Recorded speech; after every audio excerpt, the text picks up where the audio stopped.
morning adventures. If Captain speaking, you want to talk about fantasy? How does a 95-pound plane fly? You're swimming, people. Wake up. Have a nice flight. Love you.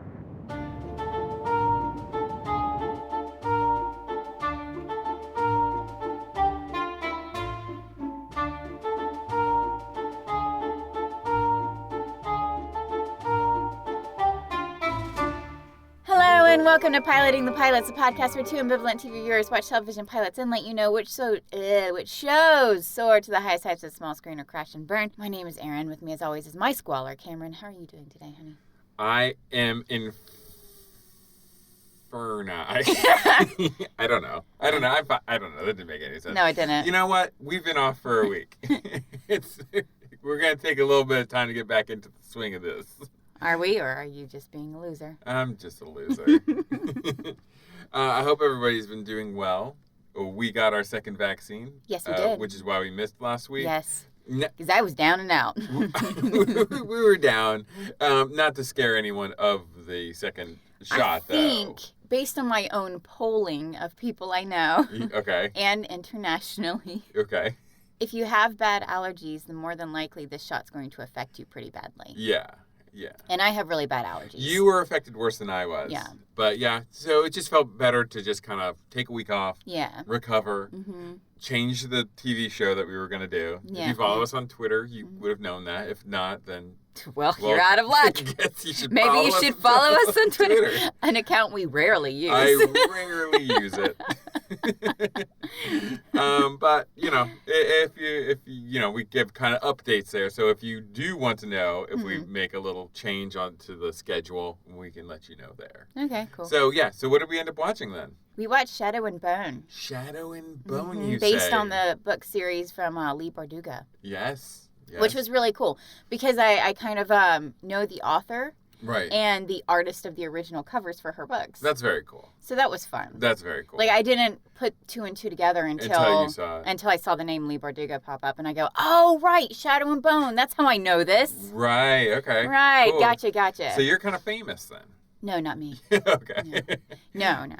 Do you want to give us a show synopsis? And we chose this because it was new. It was new. Mm-hmm. You really wanted to do it. Yeah. Mm-hmm. And we had some listeners say they wanted us to watch cool. it. So, all right, then. So we had some reasons to postpone Excellent. Baywatch. Excellent, yeah. All right, do you want to give us the show synopsis of this show? Yeah. Dark forces conspire against orphan mapmaker Alina Starkov.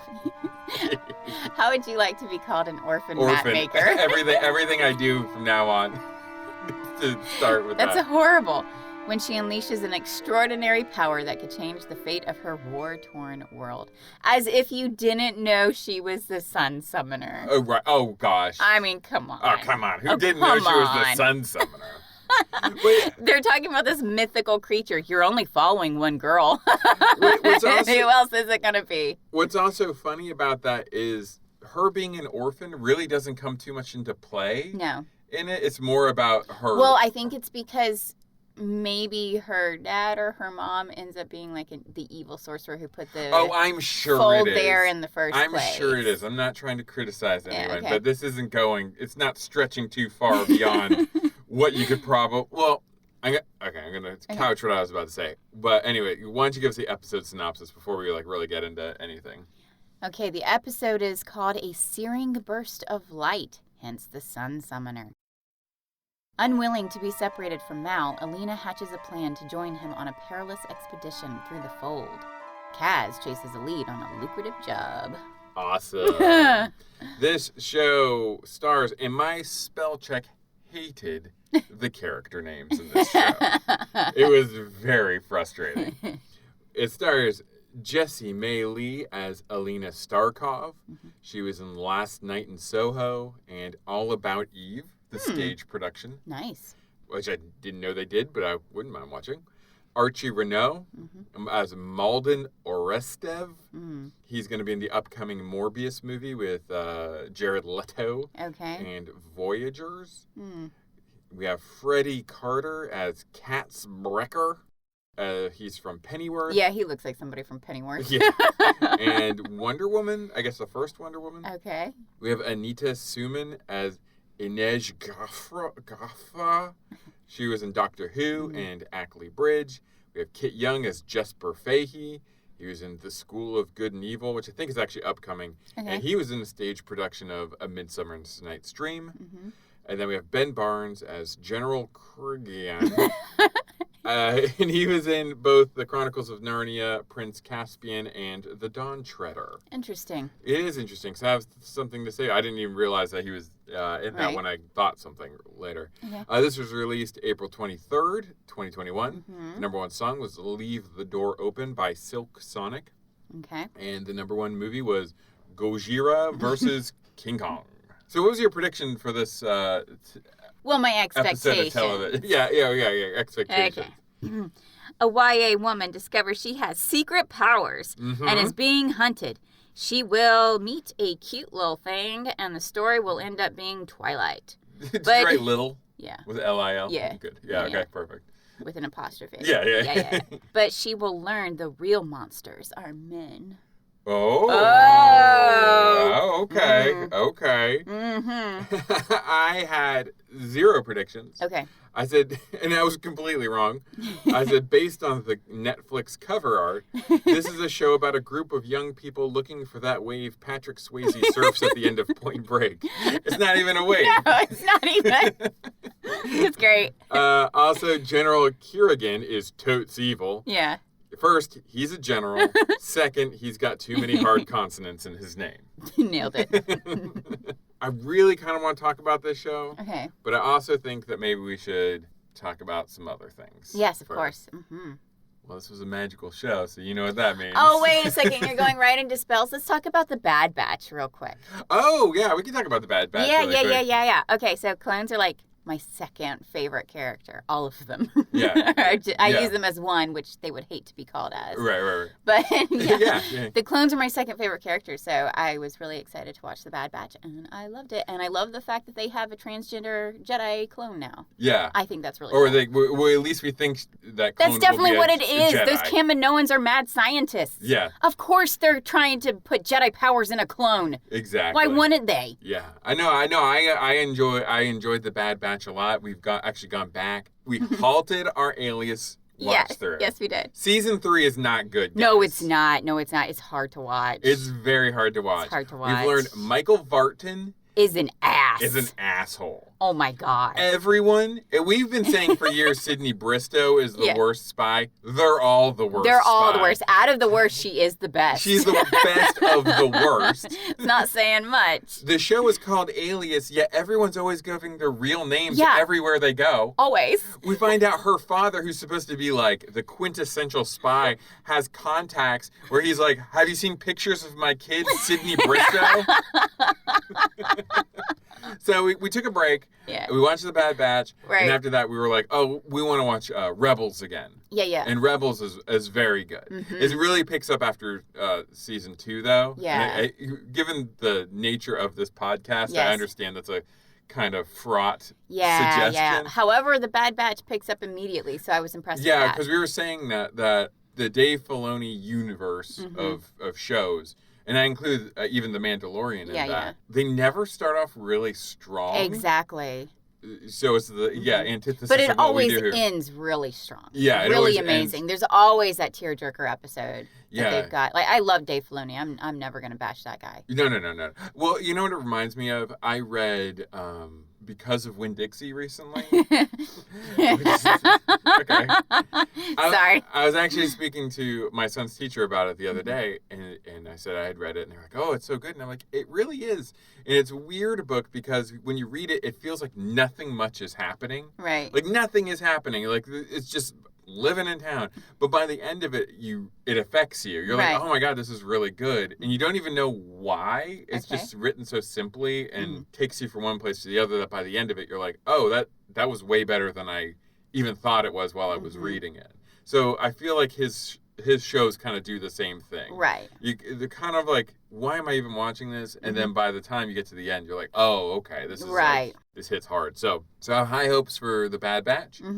I still recommend people watching Alias. Oh, for sure. If you just want a fun, dumb show, that one for sure. I mean, like, it's hilarious. Oh, it's so funny. Especially if you have someone who you can watch it with who's, like, fun to watch. Shows with, yeah. Yeah.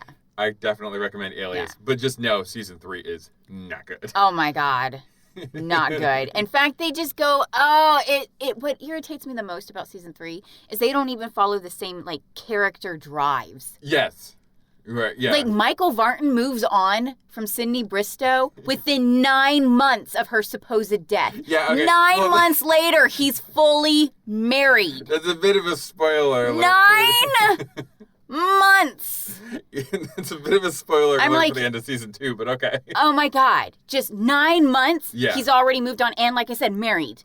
And then there's like 9 months. There's constant emotional infidelity going on with him. Oh, constant. And it's just gross. It's horrid. It's absolutely horrid. Yeah. And now Bradley Cooper has left the show. Completely left the show now. So, after they did it. Yeah, he was like, I'll come back, but so long as I was able to bang you, Sydney, I'm good now. I can leave the show now. But I hope all these things encourage you to actually watch the show.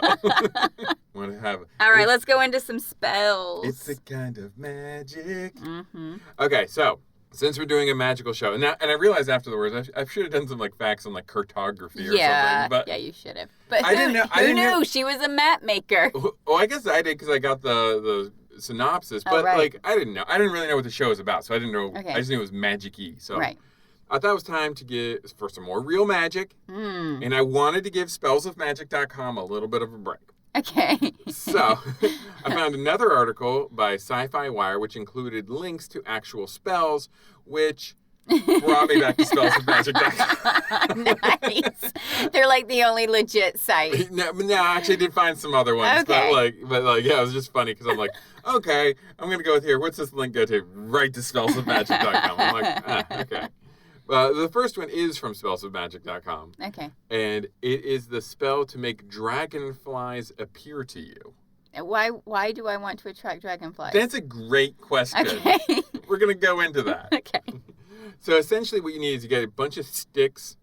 Yeah. You put them in a circle. Sure. You sit quietly in the circle. I'm presumably outside. Presumably. And then you chant this. Insects. Being with delightful wings, hear me sing this to you. I don't like the cadence. I think the rhyme is awful in this. Yeah. I know you love the color blue. Do they? Okay. Pause. I looked that up, and apparently dragonflies can see a lot of colors that humans cannot see. However, certain dragonflies are born without the opsin, which is the protein that allows us to see color, specifically the opsin to see color blue. So like the one color they cannot see is blue. Love that. Hear me out, please. I will not harm when you come about. Flitter, flatter, silent as night when you fly. Please appear before my eyes. So now, apparently you're going to be swarmed by dragonflies. Although, I think that would actually work if you were in a dragonfly habitat. Because you just smell sweet, and so they're attracted to you regardless. I think that's pretty much it. I will say this particular conjurer does point out that while the dragonflies will not come directly to you, they will start to show up more frequently.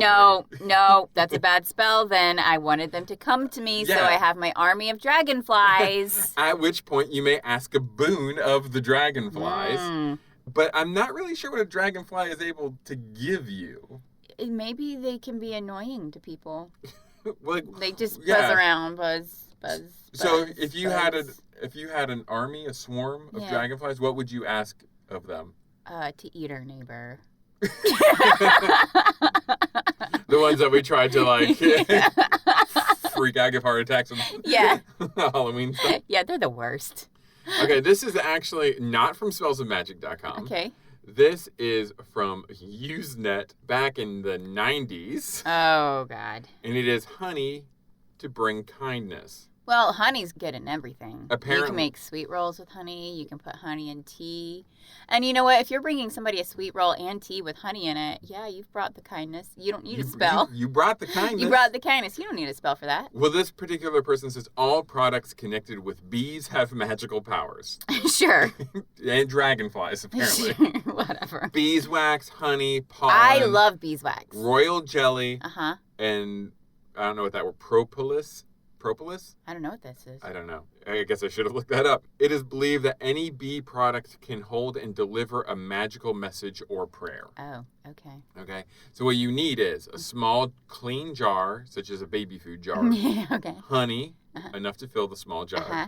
Paper, a small strip that will fit in the jar. Sure. Pen, to write the person's name on small Well, strips of wouldn't paper. the ink seep into the honey and then Maybe that's the point. and then it would corrupt the honey? And you wouldn't even Do you be think able the to pen? eat the honey? Do you think the honey corrupts the pen ink, or do you think the ink becomes the darkness? clarified by the honey? Okay, continue. A candle to drip on jar lid for sealing. Okay. It's best to do this on a full moon, but it can be done during the waxing. Write the name of the person, or just men, women, people in general, on a strip of paper. Okay. Place the paper inside the small jar. Now fill the jar with honey. While you do this, concentrate on your intent. My intent, honey. Men, women. Visualize the person or persons being kind to you the way you would like them to be. Or just do the golden Oh, rule. I thought you were bringing them kindness. No, you're bringing kindness to yourself. It's like, well, be that's nice, some you dip. selfish. That's selfish shit right there. Like, okay, That's not a good spell. I can either learn good social skills and be nice to people, or I can cast a spell on you. Yeah, exactly. Swamp hag, come on. Jessie May, or what? Jessie Lee, or whatever her name was. Now close the jar with the lid and seal it with wax. Place the jar on your altar, which you clearly have. I don't have an altar. Or somewhere where it will be untouched. Every month. Probably next to my scorpion. Oh, yeah. You want to talk about your scorpion after this? Yes, I do. Every month, recharge the jar by placing it in the sun. Recharge the jar. Because, honey, wait a second. Honey needs sunlight to be recharged. Recharge the jar. Oh, my God. And it seems like every month. Well, this is a spell that seems to take forever. Yeah, and I'm not sure if it's even going to work, because if you're going to continue to be an asshole, those people aren't going to be nice to you. Yeah, it's like, I'm not changing who I am. Yeah, I want you to change who you are. See, I thought the spell was you're going to bring them kindness because, like, they're having a hard day or hard year even. Yeah, yes, that makes sense. Or something like that, and so you're bringing them good vibes. See, is what I thought was the point of the spell. This is why witchcraft gets such a bum rap. Wow, it's very selfish. And also this spell gets really confusing here because it says you want to bury the jar and refresh the spell with a new jar about every 6 months or so. But I thought I was supposed once a month you're supposed to pull it out into the sunlight? And you're supposed to put it on an altar, so do you bury your altar? Like, I'm supposed to put it on an altar where it can't be touched and also bury it. Wow. And recharge it. Okay. And change out the thing every 6 months. Wow, that sounds so complicated and stupid. That's a bad spell. I think if you go through that much that much effort, I think that's why you don't maybe have people being kind to you. Yeah. Do you want to talk about your before I get to the last one, do you want to talk about your scorpion? I do want to talk about my Since we're talking scorpion. about bugs. Yeah. So one of my presents, and I like to stagger my presents as I get them. That way I can fully appreciate You have like them. a birthday weekend. Yes. That's how we've always established this. Yeah. So yesterday I got to open one of my presents, and it was kind of like a faded thing. Because as I was helping you move all my presents with its glorious pink unicorn wrapping paper. Yes. I saw some words come through the wrapper. Mm-hmm. And it said Black Scorpion. And I knew what it said from the first get. Yeah. But I tried to be like, I just saw Black Scorch. Yeah. I don't know what that was. You did a great job. I tried. Yeah. But I was really stoked about it. Mm-hmm. And so I went ahead and opened it. Because Mhm. you're like, well, go ahead and open it. If you know what it If is. you know what it is. And I was like, yeah, it's a Black Scorpion. So I went ahead and opened it. And for years and years and years and years, I've always wanted to eat a chocolate-covered scorpion. Yes. Like, for so many years. I don't even know how long. Yeah. But it's been really hard to find a chocolate-covered scorpion. And what was the problem with this particular scorpion? Hold on, I'm getting there. Okay. So it turns out I am terrified about touching a dead scorpion. I had no idea this was one of my fears. This was like so weird to watch Yeah. of you too. Right. Because like I figured you would be like, awesome, crunch. And it took like 15 minutes of you. It was terrifying because this thing was not covered in chocolate. No. Didn't even have seasoning. No seasoning. It's the size of my fucking hand. Okay, so it's not even a small scorpion. It's enormous. It was like an oogie googie. And it was a big black scorpion that had just been boiled. Yeah, if you look on the ingredients on the back, it says black scorpion. Like, that's it. It was just the big black scorpion, the size of my hand, and it was terrifying. So I was scared to death to take it out of its wrapper. And we looked up YouTube videos on how you're properly like supposed to eat it. Yeah. Like, do you eat this? Do you eat that part? I was terrified. Mm-hmm. But I managed to get a leg off. Mm-hmm. Yep. And our boys were standing there watching, and they were having a great time watching this go down. Oh, yeah. And so I finally put that leg in my mouth and ate it. And you ate it? And I ate it, and I did it, and it's done. Now, at first it was fine. It was just like unbuttered popcorn. It was just crunchy. Mm-hmm. It was fine. There wasn't any flavor. But if you're going to be eating a big black scorpion that's only boiled with no seasoning or no chocolate on it, I highly recommend you swallow it after your second chew. Yeah, just get it done. Get it done, because I kept chewing on it because I was like, this is interesting. Yeah. And then it turned into the grossest flavor I've ever tasted in my life. Yeah, you looked like you were about to gag. Yeah, because I was about to vomit, because it tasted like, okay, so when you throw up and you have nothing in your belly, it's just the bile. Yeah. So you throw up the bile, and then you cook the bile, you burn it a bit, and then you eat that bile. That's what it tasted like. There you go. So no one else has to be curious. I'm fairly certain, though, the street food scorpions that you get in a lot of these cultures. They're flavored. Yeah, they're covered in seasoning, and I bet they're actually pretty delicious. And I think they're fried. They are. They're fried, and they're covered in seasoning, and there's little, so you don't have to be terrified of it. This was like a big honker. Yeah, this was, and it was like... And it was just boiled. No seasoning or of any kind. Yeah, it was basically mummified. It was boiled and dehydrated, and that's it. Yes, it was a mummified scorpion. So I still have most of it intact, and I'm keeping it in my office because it's terrifying. But you conquered it. You had I a fear did. and you did it. I did. It was great. I love being able to see how thick my resolve can be, how potent it is. It was good. I did it. You did it. I did it. You did it. I did it. And now I've got this scorpion sitting beside my scarab and my bust of Athena in my office. Would you say that was a potent love spell? Yes, because I love you even more. Come on, who else would get their wife a scorpion? That's right. An edible scorpion. That's right. I'm not goth or anything, but that was fun. Yeah. That was You've fun. never done it. You had an experience. Exactly. I like experiencing new things and crazy things like that, and that scorpion was a lot of fun. It was terrifying, but a lot of fun. Yeah. Now, if you ever want to leave me, however, I'm going to give you a love spell. Oh, no. Apparently, this takes a lot of work. You need chickens. Are you going to cut their heads off? No. We use their eggs. Oh, okay. But chickens are really hot right now because everyone in the world seems to be getting like chicken coops now. Yeah. Everybody wants to raise It's like their own really trendy. chickens. It's like almost a trend now. Yeah, it is. But Which anyway. I think is stupid. Do you know how hard it is to upkeep a coop? Yeah. I grew up on a farm. I fucking know. And you were cleaning that thing out like every 2 to 3 days. It's gonna smell. And it stinks. Yeah, because no matter how much you clean it. I remember when we visited your family up in the country, and like we were driving down a road, and I was like, "What's that smell?" And you're like, "Oh, that's chicken coops." That's chicken farm, yeah. Yeah, I'm like, I don't need that smell in my house. No. But anyway, Tracks all sorts of gross bugs too. you're gonna take an egg from a hen that is all black. It always has to be a black hen, apparently. They're evil. And has never laid an egg before. Wait, what? A virgin black hen? And she has to have laid it on a Thursday. What? A virgin black hen on a Thursday? And then you take the egg on Thursday night, so that night after sunset, and bury it at the crossroads. Oh no, I'm not fucking with the crossroads. You don't fuck with the crossroads. No, I don't. You do not. No, you are no, established. You do no, not fuck with the crossroads. I do not. You don't fuck even with like the listening to that song. No, I do not. I do not with the crossroads. And on Tuesday, you're going to go and you're going to take the egg after sunset, and then you're going to buy a mirror in trade for your rotten egg that you buried at the crossroads.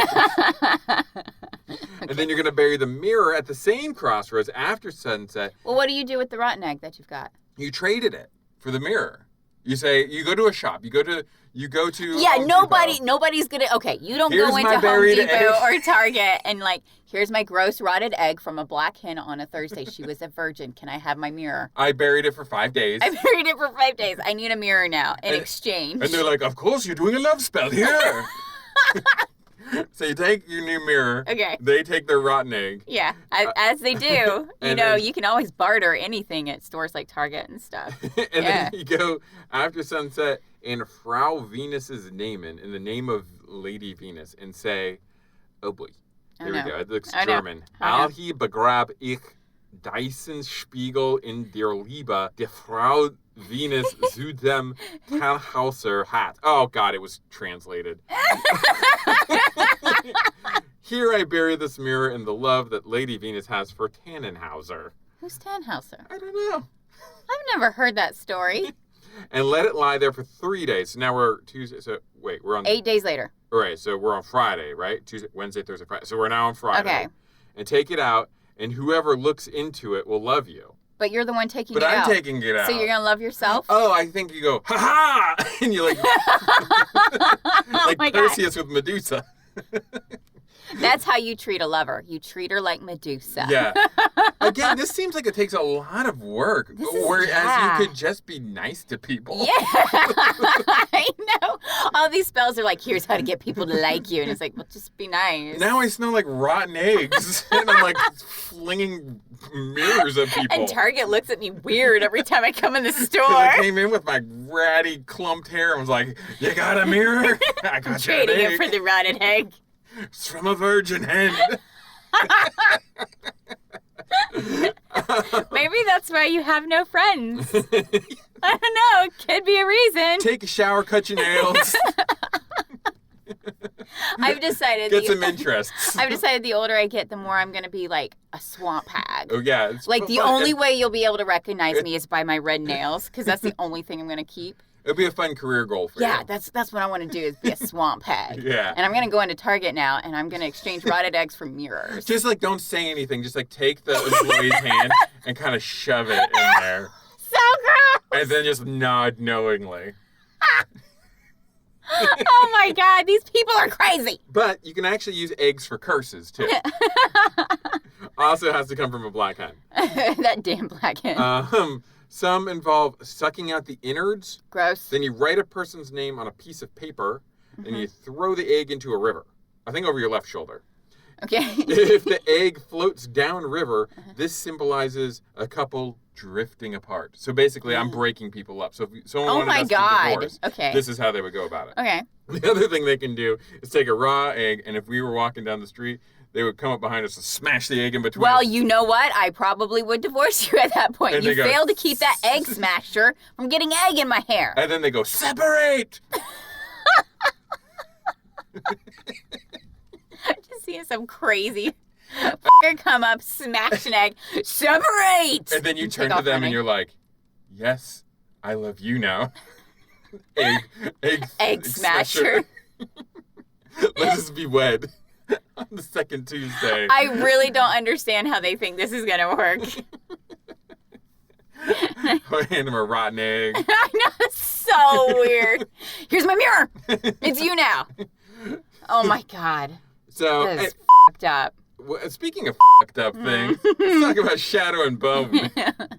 She makes maps. She makes maps, which is that's a cool fantasy person's a job. cartographer. Yeah, I think that is actually really cool. That is really cool. Yeah. That is really cool. That is where it is. Is really cool. I think my thing is, I think if you really like this show, I think you would love the books. Because I see a lot of good bones here. Yes. I see a lot of good bones, but I feel like it would be better in book form, because then you would be able to figure out who these people are, what's going on, the whole like purpose of this story. There was literally a point where a person said to her, I'll be there with you too. And we were like, who are you? Yeah, yeah, because she was being left alone or something. And he goes, don't worry, I'll be here the whole time.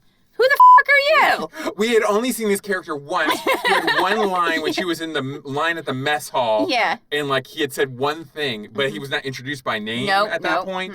Like, and we were like, who are you? And so this is like, okay, this was like the kind of my problem with this show. And this is exactly what you're talking about. I had no idea what was happening. The exposition that they did have was stupid. Like, there's a scene where, I don't remember, main character girl, Sun Summoner, and Alina and Mal. They are walking together, and they see the Inferni, which are apparently wizards who throw fire. Yeah, just fire. And Mal turns to Arena and says, I quoted this, they're always picking on us when the general's not around. And I'm like, people don't talk like that. Okay, I understand you're trying to establish that they are bullies, they're elitists or whatever, but that's not how people talk. Right. But then everything that I need exposition for, there was nothing. Yeah, yeah. And so... I definitely think the books are the way to go with this show. So, like, the way I compared it was to, like, Lord of the Rings and even the Hobbit movies, which people don't necessarily like. I know it's annoying for some people, the half-an-hour exposition dump at the beginning. Yeah. However, that does give me an idea of what the stakes are. Yeah. What's the purpose? What's going? What's the fold? Yeah. What is this thing? Who are these people? What are we fighting for? Yes. And like Galadriel doesn't maybe have a line, although she's doing the voiceover. Like you see like the Elven Lords, and you're like, okay, these are important people. Like these are the things I need to know. And then it cuts to like a major battle, and then it hard cuts to the Shire. Yeah. Okay, so now I know what the stakes are. We don't want this war. We want this idyllic Shire community. Yeah, exactly. I'm in. I gotcha. Yeah. This doesn't have anything like that. This starts off with them in a cart looking at the fold and talking gibberish. Yes. And I have no idea. It kind of reminded me also like about The Witcher, where it was like, you guys live in a dark, gray, dank world. Right. I don't know what we're fighting for here. Yeah.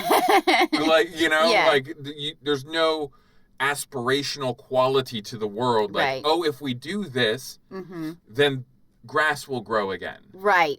You know, I don't know what we're doing here. Sort of like you know what Luke Skywalker's fighting for. Exactly. Because there are good parts to the galaxy that you want to save and whatever. And you understand Luke just wants to leave Tatooine. He wants to join the Empire at the beginning of Star Wars because he just wants to get away. Exactly. And we can understand that feeling.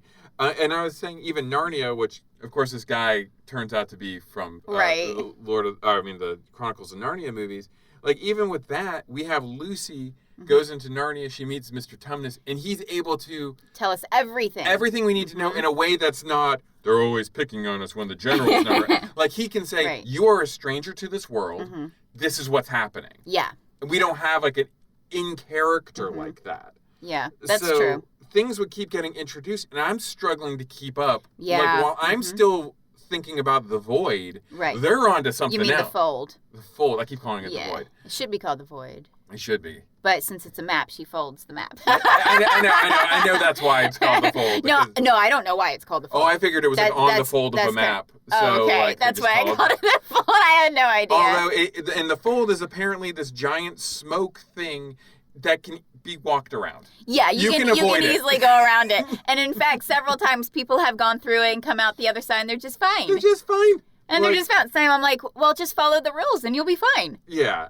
I guess my biggest complaint with the show is it just required the audience to do a lot of heavy lifting. Right. Now, I think, like you said, in book form. You know, I think I would probably actually read this because I really liked I liked the whole dynamic of the world, like kind of the Russia versus China kind of thing.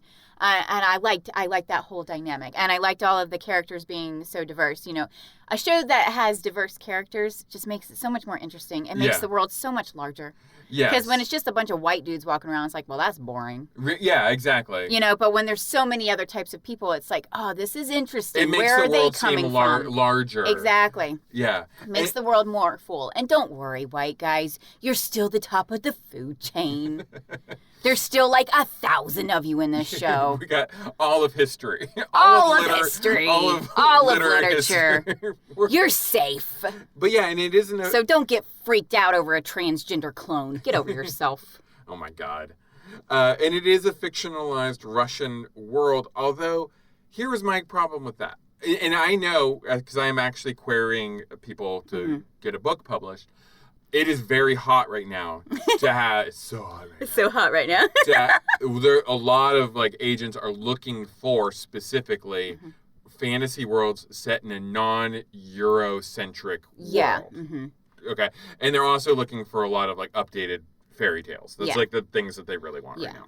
But my thing when I was watching, so with that in mind, with that kind of background in mind, I was watching this, and my only problem with it was I didn't really understand the Russianness of it. Like, if you're going to set it in a Russian-type society, it didn't feel particularly Russian to me. Well, they had those furry hats. The furry hats, and they they have furry hats, and there's some Cyrillic writing. Right. But other than that, it didn't feel... Well, I think because we were basically on the Chinese side for most of it. Oh, were we? Yeah. It's the shoe. The other side is the Russian side.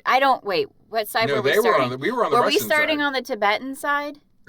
You're just throwing out words now, or countries. I don't know. Because she said she didn't belong anywhere, so I'm wondering what side they were starting on. They were starting on the Russian side. Are you sure? I thought that's where they were going.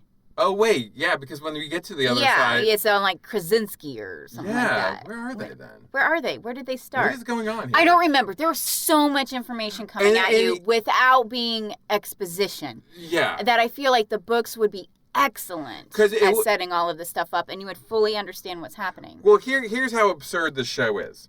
Okay. I wrote down a thing. This is paraphrase. This is not something from the show. Mm-hmm. However, the words I am using are from the show. Okay. But this is an example of like how a character or two might speak in this show. Okay. The squalls are stealing out our Kruger to get across the permafrost to get to the owner of the orchid. We need to get through the fold because the heartrenders are leaving at midnight. The black General Carrigan has come to subdue the Inferni Grisha. I'll call the Stadwatch and we'll be swarmed by Volcra. Oh, and just one more thing. Pekka Rollins knows. I know. Everything I just said is at least somewhat in that show. I started writing it down. Yeah. They don't stop to explain explain what any of that means. No. So, like, yeah, there was that one time he was like, and Pekka Rollins knows. I'm like, who the fuck is Pekka Rollins? What is a Pekka Rollins? I don't know. Volcra? Like, the owner of the orchid? Like, right. I understand what the word orchid means, but I'm like, what are you talking? Is that a bar? Is that a... Turns out it's a brothel. Yeah, it's a brothel. Who has a heartrender. Which, in later scenes, you discover she can slow your heartbeat down so that you tell her secrets. I thought she was kind of like a lie detector. She calms you and slows your heart down so that you tell your secrets because you feel safe enough to do so or something. I don't know. I don't know. That's what I got from it. Yeah.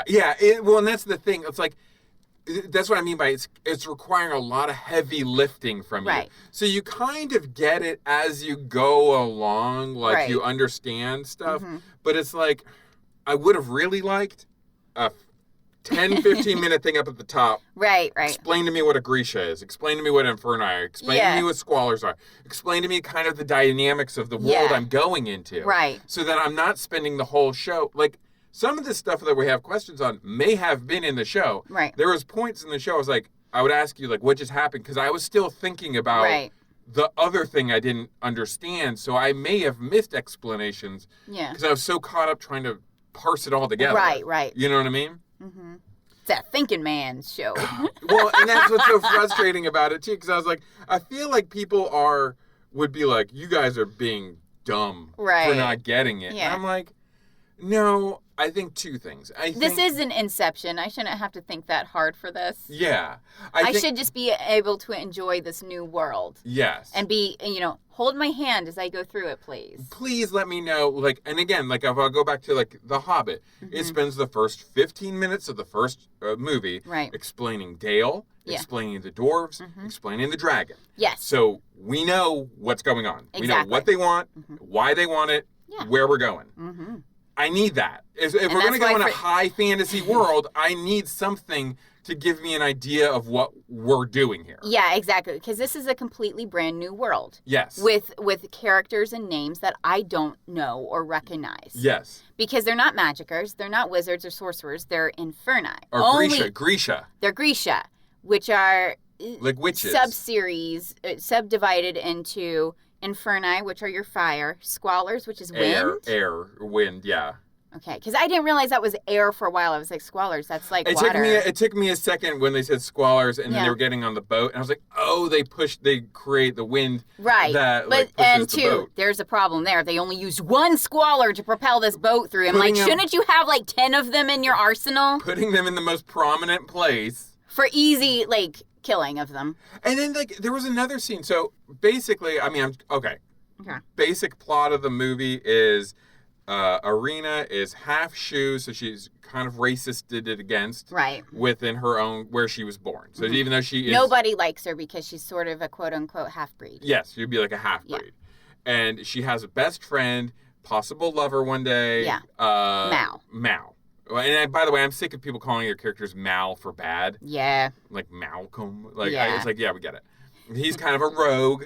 Right. And he gets picked to go on an expedition through the fold, which you can do. Around. In fact, the guy who's taking them has been there three times. So it's not that dangerous. I mean, it's dangerous, but I mean, like... It's not as dangerous as going through permafrost. Yeah. I mean, you're facing the same risks. Sure, one has monsters, but one has frostbite. There be monsters. I mean, you take your risks no matter where you're going when traveling. The fold doesn't seem particularly scary. Right, yeah. Or dangerous compared to, traveling through permafrost. Well, okay, and I want to get back to that. Well, it's not scary as long as they don't light fire. Sea travel is terrifying and scary and very dangerous. Especially in the age of exploration. Exactly. When they really thought the world was flat or whatever. Mm-hmm. And they thought they were going to fall off the edge. You never knew if you were going to come back to Giant squids Portugal or wherever. Eat your ships. It happens. But they're like, okay, so I guess you're supposed to do it in the dark. Yeah. And I don't know how the blue lanterns went out, though. Oh, they were just suddenly out. Okay. The blue lanterns were supposed to keep them safe, and the Inferni was like, oh, I should fix this, but I'm not going to use my fire. No, instead, this, like, midshipman over here is going to light a lantern, and we all die. Why wouldn't they take all those things away? Why would they take lanterns? Because apparently to get through the fold, it takes a minute. Yeah. A minute. It takes a minute. Is that really how long it took? It didn't take long at all. Well, guy ran through it. According to Alexei ran through it. Yeah. He's fine. Alexei turns out to be the guy that we didn't know who he was. Yeah. We only discovered who he was at the end. Yeah. Wait, okay. But yeah, he was totally fine. He just ran through it. Took him all maybe at max 5 minutes. Right. So maybe. But anyway, going back to the plot of the show. Okay. So Mal is conscripted to be a part of this expedition through the fold. Mm-hmm. Irina is upset that her friend is going. Yeah. So even though they have maps of what to find on the other side, because they make multiple trips across there. Apparently. She burns conspicuously. Yeah. Like the very 2 maps they need. Yeah. In a jar. And then when they're like, we needed those maps, we need to send someone to go make more maps of the other side. She just happens to be like, oh, I'll help. Yeah, and nobody's but like... because she's so dumb as shit, the guy ends up sending the whole map team, and all of them fucking die because of her. Because she missed her little boyfriend. Little boyfriend. Meryl. So we're starting off with a woman character, a female character who is like, obsessed with her male obsession. Yes. And then we find out what makes things even more confusing to me in the last 10 minutes. So we've been following that story. We've also been following the story. I guess his name's Kaz. This is the first time I heard about it when I didn't know that was his name. I just called him Cane Boy. He looks like Alex from Clockwork Orange, kind of. Clearly evil. He has a limp. He wears black. All the whole thing. Right. We find out we've been following his story, and his story is taking place 2 weeks in the future. Yeah. But they didn't tell you that. It's all intercut, like it's happening concurrently. Right. And then they're like, 2 weeks ago, this happened, Yeah. which we had just seen happen. Yeah. So we're like, oh, this is future and past. Okay. So just to make everything a little bit more confusing, this is happening too. But yeah, so that's like the plot of the show. They get attacked by the monsters in the dark. It's like Darkness Falls. Yeah, If you've ever seen that movie. No. Yeah, you have. Have I? I'm pretty sure you have. Have I? We'll have to watch it again. No. Darkness Falls was a monster movie, I think, from the 90s, where if it got dark, monsters would swoop down and grab you. Oh, like Pitch Black. Yeah, kind of like Pitch Black, too. Yeah, love Pitch Black. So basically, this is a fantasy Pitch Black, except for we don't have Riddick, we don't have Vin Diesel. Right. Okay. And you can totally easily avoid it. Okay. At all times. Okay. So what happens if it goes nighttime? Can they only survive in that smoky fold? What do you mean? The monsters. The monsters don't leave the fold. Why mess with the fold? I don't know, because you can easily go around it. Because they show a map of it Yeah. at one point, and I'm not saying it's not big, Right. but it's like a small country big. Yeah. You know what I mean? Like, Just go around it. I know it's kind of a pain in the butt, but just go around it. Just go around it. Why? Before the Panama Canal, we were going around the continent. Is it even expanding? No. Do we know? No, I don't think it's expanding. I think that's its size. It's been there for 100 years. Yeah. Yeah. So just leave it alone. Or get your sun summoner to destroy it, apparently. And that was another thing. I think they're doing it for money. I think. Okay. Like at one point they're all like together, the army's together, and the guy's like, and if we do this, everybody will have a full plate of food and we'll have bullets for our gun. And I'm like, so how are they making money? No, okay. The first It's like the army, Northwest Passage thing. The first army is rich, I think. And they're given tons of like special shit. The second army... Well, the first army is like the Magicers, right? Yeah, and the second army are your conscriptions. Right. So they don't get anything. Yes. I think. Okay, but they're and that's where Mal is. He's a Right. tracker. Right. So that's why they don't get good food. And he's a tracker who's never been through the fold. Because they're expendable, I think. You're right. And so I guess it's like an allegory for, like, say, the Northwest Passage. Okay. Or like some kind of passage to spices and riches during the age of, Right. all that kind of stuff. Yeah, I guess that's what's going on. I don't know. I don't know. They get money. They get money. They get money. Okay, what I am tired about are female writers. Guys, I get it. We're not men, so we don't really know how men really interact other than stereotypes. Right, I get this. Yes.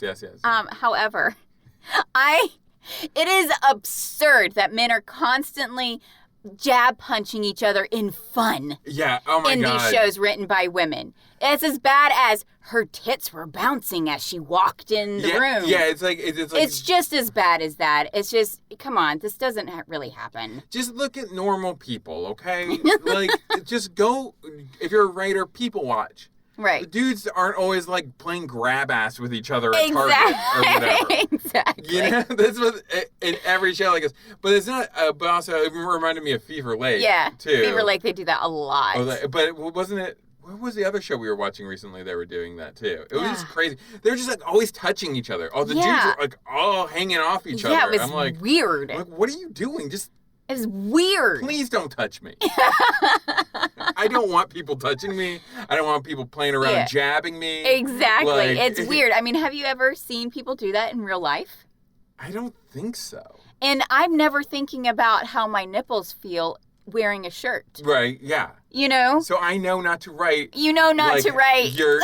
She your... felt her nipples all perk under her satin shirt. Yeah, right. Yeah, I'm not going to write. Yeah. I mean, like, maybe when I was, like, a kid, like, 15, 16 years old, once, like, I mean, we might have play fight with someone, but, like, not like the way it's portrayed in like media. It's not exactly. Like... I think that needs to stop. That's like, let's stop that, guys. Because that's just stupid. Yeah. And I've never actually seen this in real life. Yeah, people tend to, I think, is more verbal joking with one another. Yeah. But like the actual physicalness of like, hey, buddy. Right.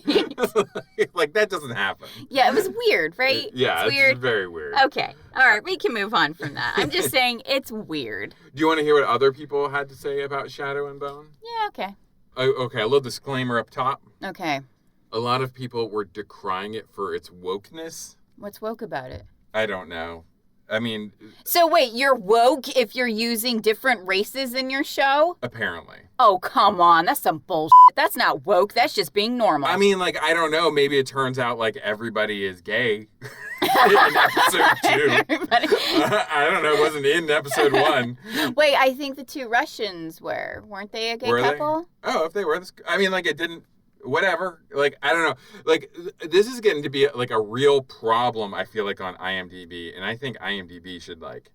a whole bunch of racists and homophobes. It feels like racists, homophobes, all these people who are, like, low rating a show just because it's not what they care for. White dudes. Yeah, basic white dudes. Right. Who don't want to, like, have anything to do with other races, other genders, other sexualities, other religions. Mm-hmm. If it has anything that's not white Anglo-Saxon Protestant, then suddenly it's woke. And I think that needs that's to stop. Stupid. That is so stupid. Like, you're allowed to just not like something. Yeah, exactly. And this is what I said. I have a little thing I wanted to say about that. Okay. I said my problem with it is this is an adaptation of a modern young adult novel. Mm-hmm. So, I mean, I can kind of pretzel twist my mind into, like, if you have a character like Superman who's 70, 80 years old, and you are suddenly like, he never was in love with Lois Lane, he's actually gay for Jimmy Olsen. Right. I can kind of see some people being like, that's not I don't care. He can be omnisexual. I don't give a shit. But, like, I get why that might bother some people. Right. You know, if it's a character with an established history of being a certain thing. Right. But this is a new book. Yeah, new characters. So it's not like someone's trying to force an agenda down your throat. Exactly. These aren't well-known characters from 80, 100 years. These are new characters. So that's not wokeness. No. That's just you being a fucking bigot. Yes, exactly. You know, that's so you need to own up to that shit. Exactly. Like, you are a racist, you are a bigot, if you can't take a modern book that's creating brand new characters. Yeah. And this is who those characters are. Exactly. So if you are one of those people listening to this right now, take a hard look at yourself. You're a fucking racist. For sure. Okay. Here's what Swagat Genome said. Not for the discerning adult viewer. Oh, I think if I was a teenage girl, I would love the shit out of this. I think so. Oh, hell yeah. I mean, I'm not even, I should say right now, I don't even know that I hate the show. Oh, I don't. I think it's fine. I think it's fine. I don't know if I'm not going to continue watching it because I think the books are better. So if I'm going to spend time on it, I'm going to go with the books. I think I would read the books and then go back to the show. And then hate the show. And then hate the show. Because the books are going to be a million times better. Yeah, exactly. Yeah. But, like, I'm not, like, I don't know. I'm not so in love with it, but I don't hate it. Yeah. Like, and I think a lot of the things that we're goofing on and joking about, I think will become more apparent as the show goes on. Yeah, exactly. But again, our show, for our purposes of our podcast, we're just watching the first episode here. Exactly. These answers... It probably gets epic. Yeah, these questions have not been answered or addressed to my satisfaction. Exactly. Who reads this bunch of whatever and then makes a series out of it? How do you know? Did you read the book? Yeah, did you read the book? Did you read the books? The book obviously was good enough that like, Netflix is like, we're going to put some money into making this series. Because it looked good.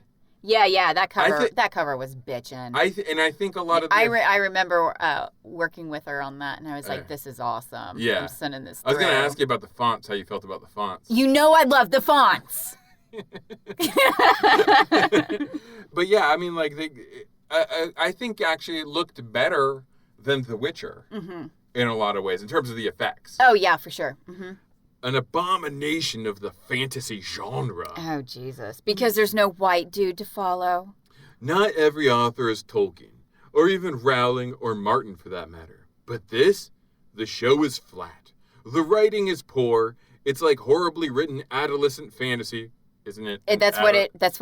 It is a YA fantasy. That's exactly what it is, you dumb shit. Maybe you're too old. Maybe you're too old for this shit. Ever think about that? Trying to create a world from the books, apparently, which is not akin to any fantasy world you would be excited about. Now, that's kind of what I've been saying. It's not that I'm not excited. I need some stakes. Right. I need to know what we're fighting for. Mm-hmm. Otherwise, it's just like these drudges move. I think you're just fighting for a shortcut through the fold. But like, to what end? What I does that don't do? know. To have Is that good? Is I that don't bad? know. I don't know. I don't know. Wasted an hour trying to find the light in the shadow, but gave up. People who read these books and now applauding the show need to grow up, or they probably will in a few years' time. Literally. Because it's for young adults. Childish, not for the discerning adults. Oh my God. Oh my God, it's not for you. Sort of like how these like assholes are always like, Star Wars isn't dark enough. Because it's not for you. It's for kids. It's not for you. Why doesn't Superman abuse people? Because it's not for you, it's for kids. Because he's a figure of hope, for God's sake. It's not for you, it's for kids. God, the world doesn't revolve around you. Yeah, I was hearing someone complain about that too, like the other day. It's like, oh, this was so predictable. If you know anything about Greek mythology. Right. And I'm like, if you're 12 years old, you might not know anything about Greek mythology. Exactly. So, it's new to them. Yes, exactly. You are an old. That's why they love Percy Jackson. Yeah. It's new to them. It's new to them. And that's exciting. It's like they didn't all read Edith Hamilton's mythology. Exactly. This is new. It's surprising. Oh, man. Okay, I actually gave us 4 like ones, but there's a reason for it. Okay. Okay. No mourners, no funerals. This is by PKW. Mm-hmm. Huge fan of the book series, and I love the show. How they combine 2 books and create this masterpiece is amazing. Show is huge improvement from the books. The ellipses are a lot. They're a lot. I'm sure fans of the books will love the show. This is beyond epic. I love all of the ellipses in there. But look at these. Oh my God, there's so many. These are different people. These are different people, and they all use ellipses after every sentence. I won't read them all then. Oh my God. I was like, what is going on here?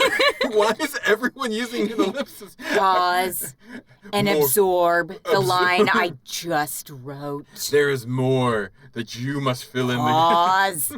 Absorb. Are you kidding me? This show is beautiful and well-written show. I think this is one of the best adaptations. Cast is so great. Special effects and costumes are amazing. Everything is perfect. This show is a masterpiece. What are you doing? Why are you doing this to me? This is great. Use punctuation properly, please. Oh, wow. Oh, my God. I won't read the other 2, but it's basically the same bullshit. Oh, man, that's great. But yeah, I mean, like, let's not weaponize the ellipses. Green light, red light. What do you think of this show? Based on this episode. Based on this episode was tedious. There was a lot happening, but I was also really bored. Yeah. But I think it's going to get a lot better. I just wish they would pack more of a punch with these first episodes. Yeah. Treat me like I'm dumb. You know, like, treat me like I've never heard of your world before. Yeah. Because I have not. I have not. I mean, I worked on it, but I have not heard of it. I don't know the details of it. Exactly. You've not read the books. Exactly. And it's not like Shadow and Bone. No offense to the author. I'm sure it was very successful. They wouldn't be making a show if it wasn't. Yeah. But it hasn't had the time to gestate in the public consciousness. Exactly. Like a Lord of the Rings. Or wait, was it Shadow and Bone with Lee Bardugo, or was it a different book? Oh, Christ. It wasn't even the same Holy book. I think I'm confusing. I think I'm mixing it up with something else. I thought for sure it was called Shadow and Bone. Guys, I've made thousands of covers. They all kind of meld. Maybe it was Darkness and Cartilage. No. Oh, no. I think I am. Wait, is the Shadow and Bone the one with the This is like when you thought you made a cover for Stacey Abrams.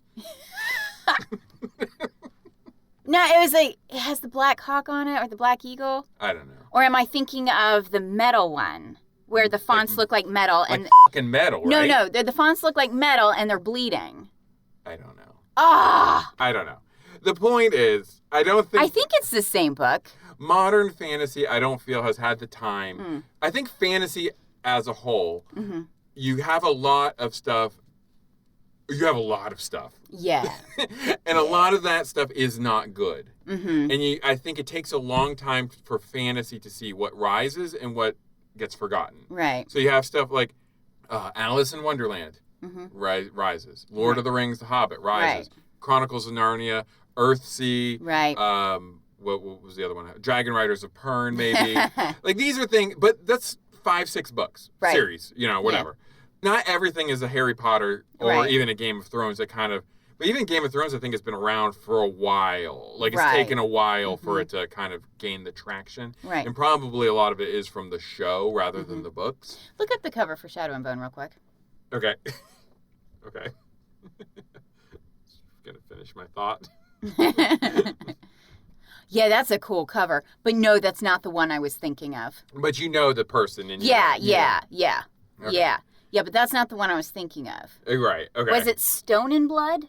Maybe it was Stone and Blood. But that's essentially what I'm saying here is that, like, there's so much fantasy and a lot of it does start to, because there's so much of it, a lot of it does start to bleed together. Yes, it does. And this show, the book series, which is saying now it came out in 2012, I don't know 8-9 years is enough for that to have seeped into the consciousness to make it a thing that I don't need, that you can just assume your audience is just going to, like, go with. Yes, exactly. Like, you don't have to necessarily have read The Hobbit or Lord of the Rings before the movies came out, because you probably have picked some of that up just living. Like Shadow and Bone, I'd never heard of it before the show. Right.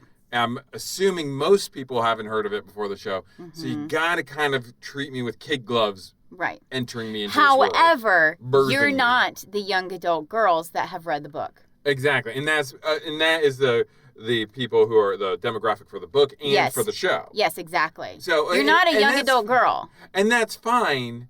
But I mean, when you're making a book, you probably do have a demographic. You're probably like tween girls. Right. Right?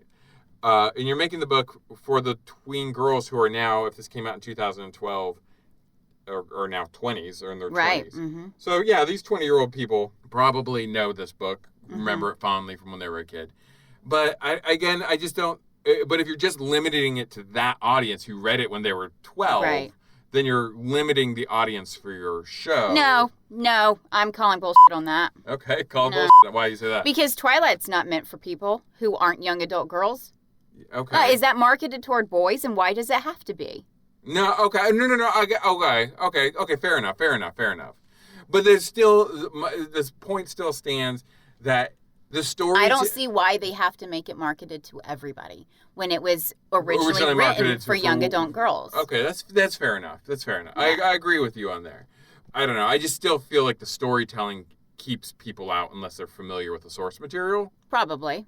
Okay, so yeah. So that's my biggest complaint. I just would have liked to have something to kind of put me in the world before they dump me in the world. Right. This was like instant immersion, Shadow and Bone, and we're like, I don't know what's happening here. I don't know. Yeah, I don't know what's happening, why it's happening, who it's happening to. I don't know anything. Yeah. So green light for me. I mean, like, I guess so. I guess I would green light it, although I don't think I'd watch it. Right. Yeah. And again, I think it's the same thing. It's not for me. Yeah, exactly. And that's okay. Yeah. Not everything has to be for me. Not everything. Specifically. I don't think it's bad. I just don't think it's for me. Right. So that's my thing. So I think I would, especially if I know how, I don't know the sales numbers for Shadow and Bone. Right. Like, if I was privy to that information and I was, like, in the know at Netflix, I'd be like, oh yeah, it sold a lot of copies. We should definitely do this. Right. But, I'd go to series. I don't think, based on this episode, I don't think it was very good, but I think it could be better. So there. Piloting the Pilots releases each Tuesday and can be found on iTunes, SoundCloud, Stitcher, and wherever else fine podcasts can be found. As always, you can contact us with any questions or rebuttals on Twitter at PilotPilots or email us, pilotingthepilots@gmail.com. We would love to hear from you. Next week... Do you want to pick a show for next week? Yeah, I'll pick one. Okay, pick a show. Do I have a list? No. Is there a show you want to watch? Should we watch his Dark Materials, that one with Lin-Manuel Miranda? That's like on HBO? I don't want to watch anything that's got tits in it. No, it's not. It's another YA book. Oh, then yes, let's do that. So we'll go. So you could probably expect some more. You could probably More of us being like, I don't know what's happening here. This isn't marketed to me. Well, we've seen the Golden Compass, although it was years ago. Oh, is that what this is based on? Yeah, with the talking polar bear and stuff. Okay, gotcha. Okay. So, I mean, yeah, so there's not gonna be tits in it, unless it's the polar bear's tits. So, okay, so yeah, we'll go ahead with that. We'll forego Baywatch. Okay. And we will continue with the YA fantasy genre. Okay. And we will watch his Dark Materials on HBO Max. Sounds good. Anything else you want to share with the people? You're looking forward to your birthday, Mother's Day? I'm looking forward to my birthday, Mother's Day. So happy birthday to you. Happy Mother's Day to you. Yes. And I'm sure there'll be some more things you can share with people next week. Yes. Did you get me more scorpions? I got your ants. Yay! No, I don't want to eat any other kind of bug. No, you're done with that? I've satisfied that urge? It was a scorpion. If you can eat a scorpion, you are God. Scorpions are the king of bugs. Yeah. I think that's... Oh, trust me. The scorpion looked like the scorpions from the Scorpion King. But they're not as... Yeah, I did. Yeah. But it pincers, the stinger thing, and it's huge. It was terrifying to touch. They did nothing to mask the fact that it was a scorpion. Nothing. It was terrifying. I did not know I was scared of scorpions until yesterday. It was as real as if you had opened a bag and there was a cockroach in it. A dead cockroach. It's just a dead scorpion. Just a dead scorpion. God, it was terrifying. I had such a hard time opening that wrapper because I was like, it's going to get me. But it was going to crawl out. And even one time when I went to touch the leg that Is that when it fell off? Yeah. I touched it and jerked my hand back and I was like, Erin, it's dead. It's dead. But you know that scorpions, they may be the king of insects, but they're not magical like dragonflies or honeybees. So did you get me dragonflies and honeybees then? Guess you'll have to wait and see. Until then, we love you. So what was that mirror thing you were doing to me this morning? I was trying to make you love me again. But anyway, we love you. We're holding up a mirror at the microphone right now. So you all love us too. Exactly. We'll see you next week. Bye. Bye.